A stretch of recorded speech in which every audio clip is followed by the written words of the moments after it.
കാത്തിരുന്നു. അവനെങ്കിലേക്ക് ചാഞ്ഞ് എന്റെ നിലവിളി കേട്ടു.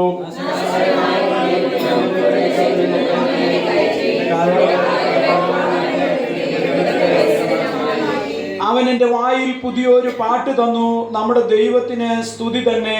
പലരും അത് കണ്ട് ഭയപ്പെട്ട് യഹോവയിൽ ആശ്രയിക്കും.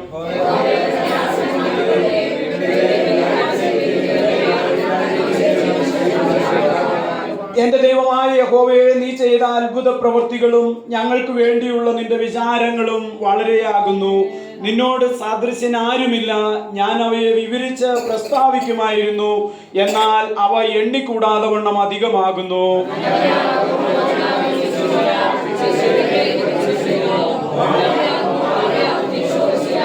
അപ്പോൾ ഞാൻ പറഞ്ഞു, ഇതാ ഞാൻ വരുന്നു.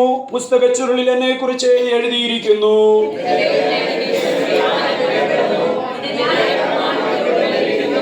ഞാൻ മഹാസഭയിൽ നീതിയെ പ്രസംഗിച്ചു. അധരങ്ങളെ ഞാൻ അടക്കിയില്ല. യഹോവേ, നീ അറിയുന്നു.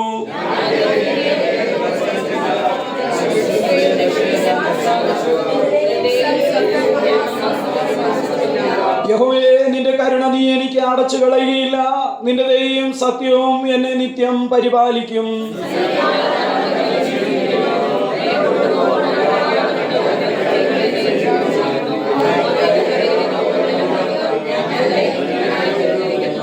യഹോവേ, എന്നെ വിടിയിപ്പാൻ ഇഷ്ടം തോന്നണമേ. യഹോവേ, എന്നെ സഹായിപ്പാൻ വരണമേ.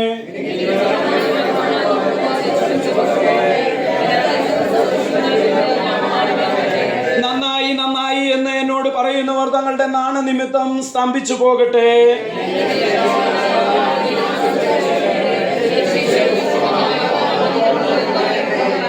അടുത്ത വാക്യം നമുക്ക് ചേർന്ന് വായിക്കാം. ഞാനോ എളിയവനും ദരിദ്രനുമാകുന്നു, എങ്കിലും കർത്താവ് എന്നെ വിചാരിക്കുന്നു. നീ തന്നെ എന്റെ സഹായവും എന്നെ വിടുവിക്കുന്നവനുമാകുന്നു. എന്റെ ദൈവമേ, താമസിക്കരുത്. നല്ല സങ്കീർത്തന ഭാഗത്തിനായി നമുക്ക് സ്തോത്രം ചെയ്യാം. സങ്കീർത്തന ഭാഗത്തെ ശുശ്രൂഷയെ ദൈവകരങ്ങളിൽ ഏൽപ്പിച്ചു കൊടുത്തുകൊണ്ട് കർത്താവിന്റെ ദാസൻ സേവ്യർ പാസ്റ്റർ ശബ്ദമുയർത്തി പ്രാർത്ഥിക്കുമല്ലോ. ഈ സമയത്തിനായി സ്തുതിക്കുന്നു, സ്തോത്രം ദൈവമേ. കർത്താവായ സങ്കീർത്തനായി സ്തുതിക്കുന്ന കർത്താവേ, ദൈവത്തിന്റെ ആവശ്യത്തിൽ കൂടി കർത്താവ് ദൈവത്തിന്റെ വചനം സംസാരിക്കാൻ പ്രാർത്ഥിക്കുന്ന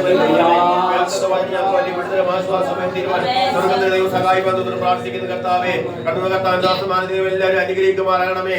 ദൈവമേ, ഹോംകുമാർ ചെറിയ വലിയൊരു അനുഗ്രഹിക്കുന്ന ദൈവം ഞങ്ങളുടെ ഞങ്ങളുടെ മധ്യമുള്ളതിനായി സ്തുതിക്കുന്ന കർത്താവേ, സഹായിച്ച് അനുഗ്രഹിക്കുന്നു പ്രാർത്ഥിക്കുന്നു. പ്രാർത്ഥന കേട്ടിരിക്കുക. സ്തോത്രം. യേശുക്രിസ്തുവിനാമത്തിൽ പ്രാർത്ഥിക്കുമ്പോൾ ദയ കേൾക്കണമേ. സ്വർഗ്ഗപിതാവേ, ആമേൻ. നമുക്ക് എല്ലാവർക്കും പ്രാർത്ഥനയോടെ ദൈവസന്നിധിയിൽ ഇരിക്കാമല്ലോ.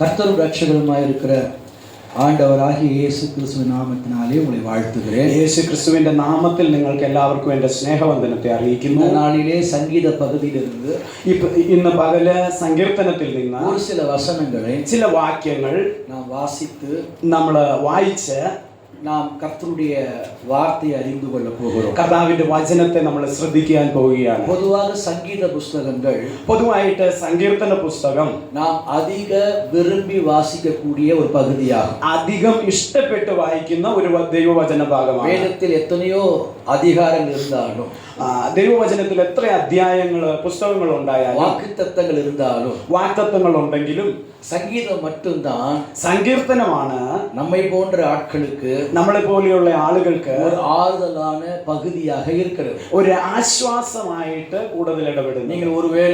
നിങ്ങളൊരു പക്ഷേ நெருக்கத்தின் பாதையில் செல்லும் பொழுது, ഞെരുക്കത്തിന്റെ വഴിയിൽ കൂടെ പോയിക്കൊണ്ടിരിക്കും, ஒடுக்கப்படும் பொழுது, ഒതുക്കുന്ന ഒരു അനുഭവത്തിലായി, கவலையினாலும் பாரத்தினாலும் உங்கள் உள்ளம் காணப்படும் பொழுது, വേദനയിലും വിഷമത്തിലും നമ്മുടെ ഉള്ളം നീറിക്കൊണ്ടിരിക്കുന്ന സമയങ്ങളിൽ, உங்களுக்கு எதிராக ஜனங்கள் வரும் பொழுது, നമുക്കെതിരായിട്ട് ആളുകൾ വരുമ്പോൾ, ஒரு பயமான ஒரு பயங்கரமான சூழ்நிலையிலே நீங்கள் காணப்படும் பொழுது, ഒരു ഭീതിപ്പെടുത്തുന്ന അന്തരീക്ഷത്തിൽ നാം ആയിരിക്കുമ്പോൾ, அப்பொழுது நீங்கள் சங்கீத புத்தகத்தை திறந்தால் போதும். അപ്പോൾ നമ്മളൊന്ന് ഒരു സങ്കീർത്തന പുസ്തകം എടുത്താൽ உங்களுக்கு பேசக்கூடிய வசனங்கள் அங்கே இருக்கும். നമ്മളോട് സംസാരിക്കുന്നതായ ദൈവവചന ഭാഗം അവിടെ നമുക്ക് കാണാൻ കഴിയും. அந்த அளவுக்கு நம்மை தேற்றுகிற ஒரு புஸ்தகம் தான் சங்கீத புஸ்தகம். ആ നിലയിൽ നമ്മെ ആശ്വസിപ്പിക്കുന്ന ഒരു പുസ്തകമാണ് സങ്കീർത്തനങ്ങളുടെ പുസ്തകം. ஆகவே கிறிஸ்தவர்கள் எல்லாருமே, അതുകൊണ്ട് ക്രിസ്ത്യാനികൾ മിക്കവരും எல்லா சபைகளிலும் എല്ലാ സഭകളിൽപ്പെട്ടവരും இந்த சங்கீதத்தை வாசித்த பிறகுதான் செய்திக்கு கடந்து ഈ போவார்கள். സങ്കീർത്തനം വായിച്ചതിന് ശേഷമാണ് മെസ്സേജിലേക്ക് പ്രവേശിക്കുന്നത്. ஆகவே சங்கீதம் நமக்கு ஒரு நல்ல புஸ்தகம் தான். അതുകൊണ്ട് സങ്കീർത്തനം നമുക്ക് നല്ലൊരു പുസ്തകമാണ്. ஆனால் எல்லா வசனத்தையும் நாம் எடுத்துக்கொள்ள முடியாது. എന്നാൽ എല്ലാ വാക്യങ്ങളും ഒന്നും നമുക്ക് എടുക്കാൻ പറ്റില്ല. ஏனென்றால் എന്തുകൊണ്ടെന്നാൽ சில வசனங்கள், ചില വാക്യങ്ങൾ தாவீது சொல்வார், ദാവീദ് പറയുന്നു, ஆண்டவரே ദൈവമേ அவரை நிர்மூலமாக்கும், എന്നെ ശുദ്ധീകരിക്കണം, அவரை அழித்து விடும், അവരെ നശിപ്പിക്കണം, அவரை கொன்று விடும், അവരെ കൊന്നുകളയണം. இப்படி சொல்லுவார். ഇങ്ങനെ പറയാറുണ്ട്. இதை நாம் வாசிக்கும் பொழுது ഇത് നമ്മൾ വായിക്കുമ്പോ நமக்கு சந்தோஷமாக இருக்கும். നമുക്ക് സന്തോഷമായിരിക്കുമോ? ஏனென்றால் എന്തുകൊണ്ടെന്നാൽ நமக்கு எதிரான ஜனங்கள் நம்ம அருகில் உண்டு. നമുക്കെതിരായിട്ടുള്ള ആളുകൾ നമ്മുടെ അരികിൽ நம்மோடு போராடுகிற மனிதர்கள் உண்டு. നമ്മളോട് എതിർത്ത് നിൽക്കുന്ന ആളുകൾ நாம் നമ്മുടെ வீட்டை അരികിലുണ്ട്. கட்டினால் നമ്മളൊരു വീട് നിർമ്മിച്ചാൽ அதை கட்டக்கூடாதபடிக்கு അത് പണിത് ഒരുക്കുന്നതിന് തടസ്സമായി அதை எதிர்க்கிற ஜனங்கள் உண்டு. അതിനെതിരായിട്ട് നിൽക്കുന്ന ആളുകളുണ്ട്. ஒரு சபை நடத்தினால் നമ്മളൊരു സഭ നന്നായിട്ട് നയിച്ചുകൊണ്ട് அந்த പോകാൻ சபை நடத்தக்கூடாதபடிக்கு ആ സഭ നന്നായി നയിച്ചുകൊണ്ട് நமக்கு പോകാതിരിക്കുന്നതിന് எதிரான ஜனங்கள் உண்டு. നമുക്കെതിരായിട്ട് ചില ആളുകളുണ്ടാവും. நாம் ஒரு தெருவில் வசிக்கும் பொழுது നമ്മൾ ഒരു ഗ്രാമത്തിൽ പാർക്കുമ്പോൾ பக்கத்து வீட்டார்கள் സമീപെ താമസിക്കുന്നവർ நமக்கு எதிராக ഒരു പക്ഷേ നമുക്ക് എതിരായി எழுப்புவார்கள். എഴുന്നേൽക്കാൻ സാധ്യതയുണ്ട്. அப்பொழுது சங்கீதத்தை வாசிக்கும் பொழுது അങ്ങനെയുള്ള സമയത്ത് നമ്മൾ സങ്കീർത്തനം വായിക്കുമ്പോൾ இந்த வசனம் நமக்கு ஆறுதலா இருக்கும். ഈ വചനം നമുക്ക് ആശ്വാസമാണ്. ஆண்டவரே, ദൈവമേ, நீர் அழிப்பீர் என்று சொன்னீரே, നീ നശിപ്പിക്കുമെന്ന് പറഞ്ഞു, நிர்மூலமாக்குவேன் என்று നീ சொன்னீரே, ഇടിച്ചു കളയുമെന്ന് പറഞ്ഞിട്ടുണ്ട്, வெட்டுவேன் என்று നീ சொன்னீரே, വെട്ടിക്കളയുമെന്ന് പറഞ്ഞിട്ടുണ്ട്. இவர்களை வெட்டுவீராக, ഇവരെ വെട്ടിക്കളയണം, இவளை அழிப்பீராக. ഇവരെ നശിപ്പിച്ചു കളയണം. நீர் உண்மையான தேவன் என்றார். നീ ശരിയായ ദൈവമേ, அதை இப்பொழுதே செய்யும். അത് ഇപ്പൊ തന്നെ ചെയ്യണം. அதை நான் கண்டு അത് എന്റെ കണ്ണുകൊണ്ട് കണ്ട് சபையிலே சாட்சி சொல்லுவேன். സഭയെ സാക്ഷി പറയണം. இதுதான் இப்படி எடுத்துக்கூடாது. ഇങ്ങനെ വചനം എടുക്കരുത്. இப்படி வெட்டுவேன் குத்துவேன் என்கிற வசனத்தை தவிர்த்து விட்டு ഇങ്ങനെ വെട്ടും കുത്തും എന്നുള്ള വചനമൊക്കെ മാറ്റിവെച്ച് இது நமக்கு பொருந்தாது. ഇത് നമുക്ക് ചേർന്ന് വരത്തില്ല. ஆனால் അതുകൊണ്ട് சில வசனங்கள் நமக்கு பொருந்துகிறது. ചില വാക്യങ്ങൾ നമ്മളോട് ചേർന്ന് വരും. நான் எப்பொழுதும் சொல்லுவேன், ഞാൻ സാധാരണ പറയാറുണ്ട്, வேதத்தில் உள்ள எல்லா வசனங்களும் വചനത്തിലുള്ള എല്ലാ ഭാഗങ്ങളും நமக்கு பொருந்தாது. നമുക്ക് ചേർന്ന് വരത്തില്ല. ஏதோ ஒன்று பொருந்தும். ചിലതൊക്കെ ചേർന്ന് വരും. ஆமா. அப்போ இந்த முதல் வாக்கியத்தை வாசிக்கும் பொழுது അപ്പോൾ ഇതിന്റെ ഒന്നാമത്തെ വാക്യം വായിക്കുമ്പോൾ கர்த்தருக்காக യഹോവയ്ക്കായി பொறுமையுடன் ക്ഷമയോടെ காத்திருந்து அவர் என்னிடமாய் சாய்ந்து ദൈവം എന്റെ അടുക്കലേക്ക് ചാഞ്ഞ് என் கூப்பிடுதலை എന്റെ നിലവിളിയെ കേട്ടു.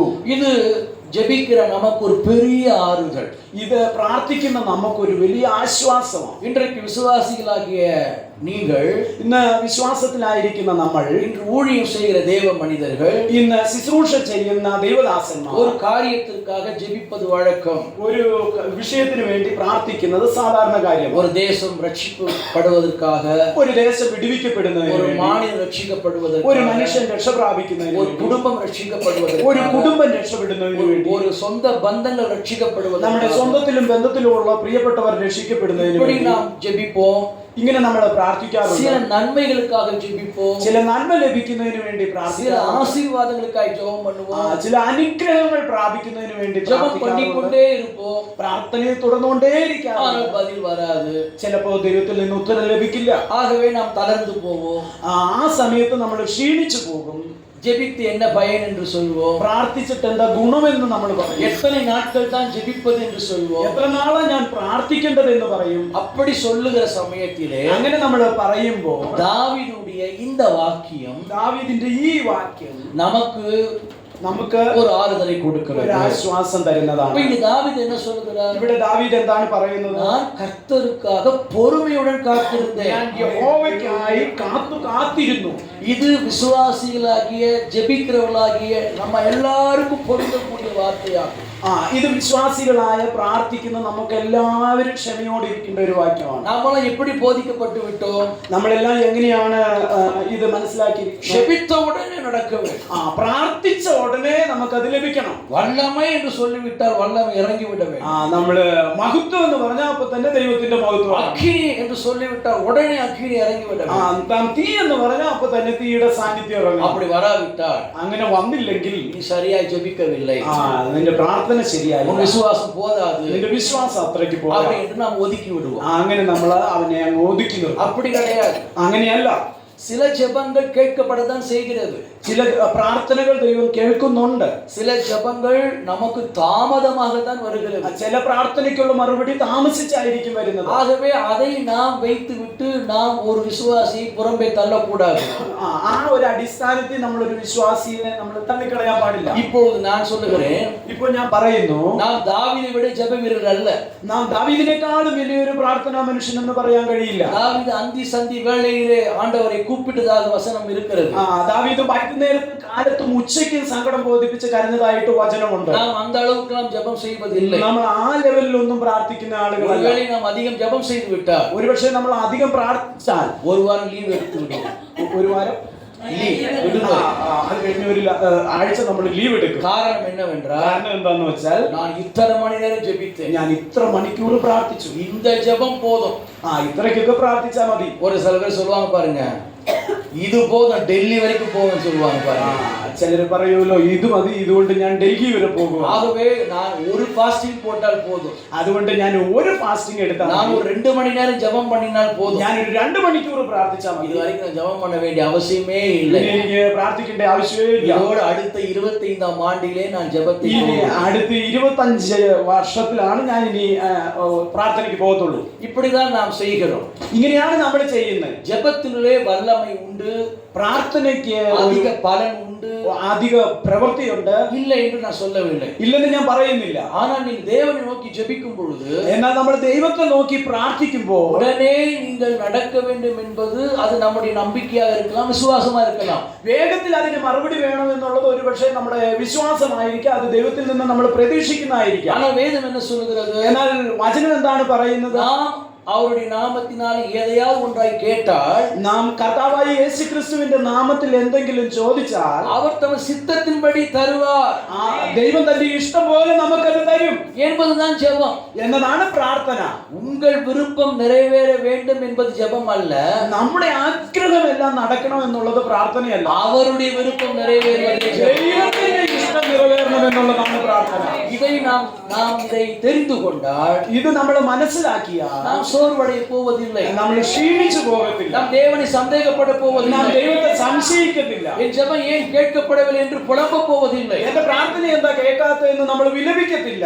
ஆகவே நாம் வசனத்தை தெளிவாய் புரிந்து கொள்ள வேண்டும். എന്നാൽ അതുകൊണ്ട് നമ്മൾ വചനം വ്യക്തമായി മനസ്സിലാക്കണം. ஏனென்றால் இப்பொழுது நிறைய பிரசங்கங்களை நாம் கேட்கிறோம். എന്തുകൊണ്ടെന്നാൽ ഈ കാലഘട്ടത്തിൽ നമ്മൾ ഒത്തിരി പ്രസംഗങ്ങൾ കേട്ടുകൊണ്ടിരിക്കുന്നു. ஒவ்வொருவரும் ஒவ்வொரு வசனத்தை வைத்து ஒவ்வொரு விளக்கங்களை சொல்லுகிறார்கள். ഓരോ വചനം വെച്ചുകൊണ്ട് അതിന്റെ ഓരോ വിവരണങ്ങൾ നാം நான் കേട്ടുകൊണ്ടിരിക്കുന്നു. இப்படி ஜெபித்தேன், அதனால் எனக்கு கிடைத்தது, நீங்களும் இப்படி ஜெபியுங்கள் கிடைக்கும் என்று ഞാൻ சொல்லுகிறார்கள். ഇങ്ങനെ പ്രാർത്ഥിച്ചതുകൊണ്ട് എനിക്ക് ലഭിച്ചു, അതുകൊണ്ട് നിങ്ങളും പ്രാർത്ഥിക്കും, നിങ്ങൾക്ക് ലഭിക്കും എന്ന് നമ്മൾ அதை நாம் பின்பற்ற வேண்டிய அவசியம் இல்லை. അതിനെ നമ്മൾ പിന്തുടരേണ്ട ആവശ്യമില്ല. நீங்கள் ஜெபியுங்கள், നമ്മൾ പ്രാർത്ഥിപ്പിൻ, தொடர்ந்து ஜெபியுங்கள், ഇടവിടാതെ പ്രാർത്ഥിപ്പിൻ. கர்த்தர் உங்களுக்கு பதில் தருவார். കർത്താവ് നമ്മുടെ പ്രാർത്ഥനയ്ക്ക് മറുപടി തരും. இதற்கு உதாரணமா தாவீது இருந்தார் பாருங்க. ഇതിന് ഉദാഹരണമായിട്ട് ദാവീദിനെ നമ്മളൊന്ന് നോക്കാം. தாவீது இந்த வசனத்தை சொல்வதற்கு முன்பதாக ദാവീദ് ഈ വാക്യം പറയുന്നതിന് മുമ്പായി அவர் மிகுந்த நெருக்கத்தில் இருந்ததை நாம் பார்க்கிறோம். വലിയ കഷ്ടത്തിൽ ഇരുന്നതായിട്ട് നമ്മൾ കാണുന്നു. தாவீதை போல ஒரு ஆபத்தான சூழ்நிலையிலே சென்ற மனிதன் இருப்பார்களா?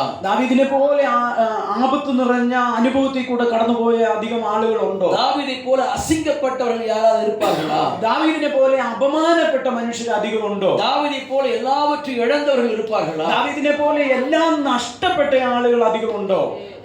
ஆனா தாவீது இந்த சூழ்நிலையிலும் എന്നാൽ ദാവീദ് ഈ അനുഭവത്തിലും தேவனை தொடர்ந்து ദൈവത്തെ തുടർമാനമായി തേടുവതിലും അന്വേഷിക്കുന്നതിലും തുതിപ്പതിലും സ്തുതിക്കുന്നതിലും ആരാധിക്കുന്നതിലും വേണ്ടുവതിലും ആഗ്രഹിക്കുന്ന നേരത്തെ செலவழித்துக்கொண்டே இருந்தார். ദൈവസന്നിധി സമയങ്ങളെ ചെലവഴിച്ചുകൊണ്ടേയിരുന്നു. நான் இப்படியாக ஒரு சம்பவத்தை வாசித்த தாவீதை குறித்து, ഞാൻ ദാവീദിനെ കുറിച്ച് ഇങ്ങനെ ഒരു സംഭവം தாவீது വായിച്ചു. ஆடு மேய்க்கும் பொழுதெல்லாம் ദാവീദ് ആടുകളെ മേയിച്ചുകൊണ്ടിരിക്കുമ്പോഴെല്ലാം ஆடுகளை ஒரு மேய்ச்சல் உள்ள இடத்திலே கொண்டு போய் விட்டு ആടുകളെ പുല്ലുള്ള സ്ഥലത്ത് കൊണ്ടുചെന്ന് വിട്ട് தாவீது ஒரு இடத்திலே உட்கார்ந்து கொண்டு ദാവീദ് ഒരു സ്ഥലത്ത് ഇരുന്നുകൊണ്ട് தன்னுடைய தெய்வமாகிய யெகோவாவை நோக்கி തന്റെ ദൈവമായ യഹോവയെ നോക്കി பாடுவாராம். അവൻ പാട്ട് പാടും. ஒரு பக்கம் ஆடு மேய்ந்து கொண்டிருக்கும், ഒരു ഭാഗത്ത് ആടുകള് തീറ്റ തിന്നുകൊണ്ടിരിക്കും, இன்னொரு பக்கம் ഇനി ഒരു ഭാഗത്ത് தாவீது தேவனை துதித்துக் கொண்டிருக்கும். ദാവീദ് ദൈവത്തെ സ്തുതിച്ചുകൊണ്ടിരിക്കും. ஹல்லேலூயா, ഹല്ലേലൂയ.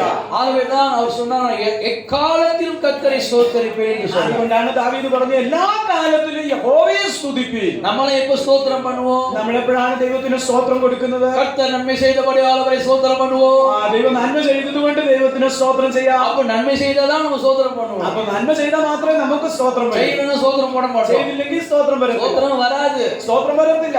அப்போ தாவீதை நாம் இன்றைக்கு கற்றுக்கொள்ள வேண்டும். അപ്പൊ ദാവീദിൽ നിന്ന് ചിലത് നാം പഠിക്കണം. தாவீது ஆடு மேய்த்துக் கொண்டே கர்த்தரை துதித்தார். ദാവീദ് ആട് മേയിച്ചുകൊണ്ടിരിക്കുമ്പോഴേ ദൈവത്തെ സ്തുതിച്ചു. ராஜாவாகும் போதும் கர்த்தரை துதித்தார். രാജാവായപ്പോഴും അവൻ ദൈവത്തെ സ്തുതിച്ചു. ഹല്ലേലൂയ. ഹല്ലേലൂയ. இந்த அனுபவம் நமக்கு அவசியமா இருக்குது. ഈ അനുഭവം നമ്മുടെ ജീവിതത്തിൽ ആവശ്യം നിറവേറ്റേണ്ടതാണ്. கர்த்தர் எனக்கு ஏதோ ஒன்று செய்ய வேண்டும். ദൈവത്തെ എന്തെങ്കിലും നമുക്ക് വേണ്ടി செய்ய வேண்டும். அப்பொழுதுதான் அவரை துதிப்பேன். ദൈവം എന്തെങ്കിലും ചെയ്താൽ മാത്രമേ ഞാൻ ദൈവത്തെ സ്തുതിക്കൂ என்பதல்ல. അങ്ങനെയല്ല. நீங்க எந்த சூழ்நிலையை கடந்து போனாலும், നമ്മുടെ ജീവിതത്തിന്റെ ഏത് സാഹചര്യത്തിൽപ്പെട്ട இப்படிப்பட்ட நிலையிலே நீங்கள் போனாலும், ഏത് സാഹചര്യത്തിൽ കൂടെ നമ്മുടെ சோதனைகள் உங்களை சூழ்ந்தாலும், സോദനയുടെ അനുഭവത്തിൽ കൂടെ നമ്മൾ போராட்டத்தின் மத்தியிலே நீங்கள் கடந்து போனாலும், വലിയ പോരാട്ടത്തിലായിരുന്നാലും நிந்தைகள் அவமானங்கள் மத்தியிலே நீங்கள் கடந்து போனாலும், നിന്ന അപമാനം അങ്ങനെയുള്ള വിഷയങ്ങളിൽ കൂടെ നമ്മുടെ ജീവിതം മുമ്പോട്ട് പോയാൽ நீங்கள் கர்த்தரை ஸ்தோத்திரியுங்கள். നമ്മൾ എപ്പോഴും ദൈവത്തെ நீங்கள் സ്തുതിക്കുന്നവരായിരിക്കണം. ஜெபித்துக் கொண்டே இருங்கள். നമ്മൾ പ്രാർത്ഥനയിൽ തുടരുന്നവരായിരിക്കണം. ஹல்லேலூயா. ഹല്ലേലൂയ. இங்க தாவீது நமக்கு எல்லாருக்கும் கற்றுக் கொடுக்கிற ஒரு பாடமாக நான் பார்க்கிறேன். ഇവിടെ ദാവീദ് നമുക്ക് എല്ലാവർക്കും കാണിച്ചു തരുന്ന ഒരു മാതൃകയായിട്ട് ഞാൻ ஏனென்றால் കാണുന്നു. எல்லாருக்கும் ஒரு வருத்தம் இருக்கிறது. എന്തുകൊണ്ടെന്നാൽ എല്ലാവർക്കും ചില കാര്യങ്ങളുണ്ട്. எவ்வளவுதான் ஜெபிக்கிறது, എത്രയാ പ്രാർത്ഥിക്കുന്നത്, எவ்வளவுதான் உபவாசம் போடுறது, എത്രയാ ഞാൻ ഉപവസിക്കുന്നത്, எத்தனை நாள் தான் கூட்டத்துக்கு போறது, എത്ര നാളാ ഞാൻ ഈ കൂട്ടായ്മയ്ക്ക് പോയിക്കൊണ്ടിരിക്കുന്നത്.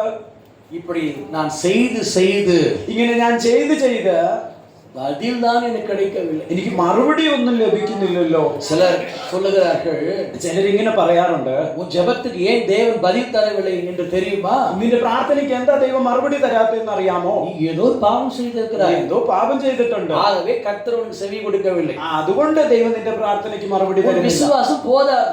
നിന്റെ വിശ്വാസം ഇത്രയ്ക്കൊന്നും പോരാ. உன்னுடைய விசுவாசம் இன்னும் பெருசா இருக்கணும். നിന്റെ വിശ്വാസം ഇനിയും വലുതായിരിക്കണം. அப்பொழுதுதான் கர்த்தர் ஜெபத்துக்கு பதில் கொடுப்பார். അപ്പോഴേ ദൈവം പ്രാർത്ഥനയ്ക്ക് മറുപടി തരും. இரண்டாவது, நீ சபைக்கு ஒழுங்காக வருவதில்லை. രണ്ടാമത്തെ കാര്യം, നീ സഭയ്ക്ക് കൃത്യമായിട്ട് വരത്തില്ല. முதல் ஞாயிற்றுக்கிழமை வருகிறாய், മാസത്തിലെ ഒന്നാമത്തെ ഞായറാഴ്ച വരും, கடைசி ஞாயிற்றுக்கிழமை கட்டடித்து விடுகிறாய். അവസാനത്തെ ഞായറാഴ്ച വരാതിരിക്കുന്നു. ஆகவே கர்த்தரும் ஜெபத்தை கேட்பதில்லை. അതുകൊണ്ട് ദൈവം നിന്റെ പ്രാർത്ഥന കേൾക്കുന്നില്ല. நீ உன்னை ஆலோசித்து பார், சோதித்து பார். നീ ദൈവത്തോട് ചോദിച്ചു നോക്ക്. உன்னை நீ சோதித்து பார். നീ ഒന്ന് നിന്നെ തന്നെ ഒന്ന് വിലയിരുത്തി നോക്ക്. எப்படி குறைவு உள்ளவன் என்று നീ എത്ര കുറവുള്ളവനാണ് கர்த்தர் உணர்த்துவார். ദൈവം നിനക്ക് പറഞ്ഞു തരും. அப்பொழுது അപ്പോൾ நீ அதை அறிக்கை செய்து നീ അത് ക്ലിയർ ആക്കി ஜெபம் செய்தால் ദൈവത്തോട് പ്രാർത്ഥിച്ചാൽ கர்த்தர் கேட்பார். ദൈവം നിന്റെ പ്രാർത്ഥന കേൾക്കും. இப்படி சொல்லுகிறவர்கள் உண்டு. ഇങ്ങനെ പറയുന്ന ആളുകളുണ്ട്. சொல்லட்டும், പറയട്ടെ. ஆனால் உண்மையிலே நமக்கு விசுவாசம் அவசியம்தான். യഥാർത്ഥത്തിൽ നമുക്ക് വിശ്വാസം, பரிசுத்தம் அவசியம்தான். പരിശുദ്ധാത്മാവ് ആവശ്യമാണ്. தேவனுக்கு முன்பாக யோகியமாய் வாழ்வது அவசியம்தான். ദൈവത്തിന്റെ മുമ്പാകെ മാന്യമായി നടക്കേണ്ടത് ആവശ്യമാണ്. இதையெல்லாம் தூக்கி போட்டு நாம் ஜெபம் செய்வதனால் எந்த பிரயோஜனம் கிடையாது. ഇതെല്ലാം എടുത്തു കളഞ്ഞിട്ട് നമ്മൾ പ്രാർത്ഥിക്കുന്നത് കൊണ്ട്, வேதத்தை கேளாதபடி വചനത്തെ അനുസരിക്കാതെ ஜெபிக்கிறவனுடைய ஜெபத்தை പ്രാർത്ഥിക്കുന്നവന്റെ പ്രാർത്ഥന கர்த்தர் அருவருக்கிறார். ദൈവം കേൾക്കുന്നില്ല. அதை நாம் நிச்சயமாய் ஏற்றுக்கொள்ள வேண்டும். അത് നമ്മൾ നിർബന്ധമായി நான் அக்கிரமம் சிந்தை கொண்டிருப்பேனானால், നമ്മള് ദൈവത്തിന് ഇഷ്ടമില്ലാത്ത ചിന്തകളിൽ കൂടെ പോയിക്കൊണ്ടിരുന്ന தேவன் எனக்கு செவி கொடா. ദൈവം എന്റെ പ്രാർത്ഥനയ്ക്ക് ചെവി തരില്ല. ஹல்லேலூயா. ഹല്ലേലൂയ. இவையெல்லாம் நமக்கு அவசியம். ഇതെല്ലാം നമുക്ക് ആവശ്യമായ இதை കാര്യമാണ്. பரிசோதித்து பார்க்க வேண்டிய அவசியம் தான். നമ്മളെ തന്നെ ശോധന ചെയ്ത് நாம் இஞ்சின நீதிமான எடுத்து நினைக்க கூடாது. നമ്മൾ ഇവിടെ നീതിമാനായിട്ട് കരുതിയിരിക്കരുത്. இந்த சபையிலே நான் தான் பரிசுத்த வாட்டியாக்கும், ഈ സഭയിലെ ഏറ്റവും വിശുദ്ധൻ ഞാനാണെന്ന് இந்த കരുതി சபையை நான் தான் பரிசுத்தவானாக்கும், ഈ സഭയിലെ പരിശുദ്ധൻ ഞാനാണെന്ന് കരുതരുത്. அந்த மேட்டிமை உங்களுக்கு வரக்கூடாது. ആ മേൽക്കോയ്മ നമ്മുടെ ജീവിതത്തിൽ വരരുത്. கர்த்தருக்கு முன்பாக நீங்கள் தாழ்த்த வேண்டும். കർത്താവിന്റെ മുമ്പാകെ നമ്മളെ തന്നെ താഴ്ത്തി யாராயிருந்தாலும் சரி, നമ്മൾ ആരായാലും ശരി சர்வ வல்லவருக்கு முன்பாக മഹത്വമുള്ള ദൈവത്തിന്റെ நாம் ஒன்றுமில்லை. നാം ഒന്നുമില്ലെന്ന ബോധ്യം. ஹல்லேலூயா. ഹല്ലേലൂയ. அப்படிப்பட்ட தேவனை தான், അങ്ങനെയുള്ള ഒരു ദൈവത്തെയാണ്, யெகோவா இருக்கிற பெரிய தேவனை தான் യഹോവ എന്ന വലിയ ദൈവത്തെയാണ് தாவீது ദാവീദ് துதித்துக் கொண்டே. സ്തുതിച്ചുകൊണ്ടേയിരുന്നത്. தாவீது ஒரு பக்கம் பாவம் செய்தார் என்பது உண்மைதான். ദാവീദിന്റെ ജീവിതത്തിൽ പാപം സംഭവിച്ചു அது എന്നുള്ളത് நாம் அறிந்திருக்கிற സത്യമാണ്. விஷயம்தான். അത് രഹസ്യമായിരുന്ന ഒരു കാര്യമാണ്. பிறர் மனைவியோடு அவர் செய்த பாவம், അവൻ ഒരു സ്ത്രീയോട് ചെയ്ത പാപം அது அவனுக்கு பெரிய ஒரு நிந்தையை கொண்டு வந்தது, അത് അവന്റെ ജീവിതത്തിൽ വലിയൊരു അപമാനം ஒரு കൊണ്ടുവന്നു, பிரச்சனையை கொண்டு வந்தது, വലിയൊരു വിഷയം അവന്റെ ஒரு ജീവിതത്തിൽ, நெருக்கத்தை கொண்டு வந்தது. വലിയ ഞെരുക്കത്തിന്റെ അനുഭവത്തിലേക്ക് അവൻ പോയി. ஆனால் தாவீது அதை உணர்ந்து கொண்டார். എന്നാൽ ദാവീദ് അത് ബോധ്യമായ அந்த பாவத்திற்காக மனம் வருந்தார். ആ പാപത്തെ കുറിച്ച് അവൻ പശ്ചാത്തപിച്ചു. வருந்தி வருந்தி வருந்தி நாள் முழுதும் ஜெபம் பண்ணிக்கொண்டே இருந்தார். അവൻ ദൈവസന്നിധിയിൽ ഏറ്റുപറഞ്ഞ് അവൻ ആ വിഷയത്തിൽ ദൈവസന്നിധിയിൽ പ്രാർത്ഥിച്ചുകൊണ്ടിരുന്നു. அப்படி அவன் ஜெபித்ததின் மூலமாக தான் അങ്ങനെ അവൻ പ്രാർത്ഥിച്ചത് മുഖാന്തരമാണ് தேவன் செவி கொடுக்கவே ஆரம்பித்தார். ദൈവം അവന്റെ പ്രാർത്ഥനയ്ക്ക് ചെവി കൊടുക്കാൻ തന്നെ ഇടയായി. இன்றைக்கு விசுவாசிகள் ഇന്ന് വിശ്വാസികൾ இஷ்டம் போல் வாழ்கிறார்கள், എങ്ങനെ വേണേലും ജീവിക്കുന്നു. இஷ்டம் போல் வருகிறார்கள் போகிறார்கள். അവർക്ക് തോന്നിയതുപോലെ വരുന്നു പോകുന്നു. அவருக்கு ஆலோசனை சொன்னால் பிடிக்க மாட்டேங்குது, അവർക്ക് വചന ശുശ്രൂഷയൊന്നും അധികം ഇഷ്ടപ്പെടുന്നില്ല. சத்தியத்தை சொன்னா பிடிக்க மாட்டேங்குது. സത്യം പറഞ്ഞാൽ അതിനെ ചെവി തരുന്നില്ല. அவர்கள் என்ன நினைக்கிறார்கள்? അവരെന്താ ചിന്തിക്കുന്നത്? நான் ஒழுங்காக தான் இருக்கிறேன், ഞാൻ നന്നായിട്ടല്ലേ പോകുന്നത്, நான் சரியாக தான் இருக்கிறேன், ഞാൻ ശരിയായിട്ടല്ലേ പോകുന്നത്, கர்த்தரின் வாழ்க்கையை அறிவார், ദൈവം എന്റെ ജീവിതം நீ കാണുന്നത്, ஒண்ணு எனக்கு போதிக்க வேண்டிய அவசியம் വേറെ இல்லை ആരെയും എനിക്ക് ബോധിപ്പിക്കേണ്ട കാര്യമില്ല என்று மேட்டிமையோடு கூட காணப்படுகிறார். എന്നവര് അങ്ങനെ ഉന്നത ഭാവത്തോടെ സംസാരിക്കും. அப்படிப்பட்ட வாழ்க்கை நமக்கு அவசியம் இல்லை. അങ്ങനെ ഒരു ജീവിതം നമുക്ക് ആവശ്യമില്ല.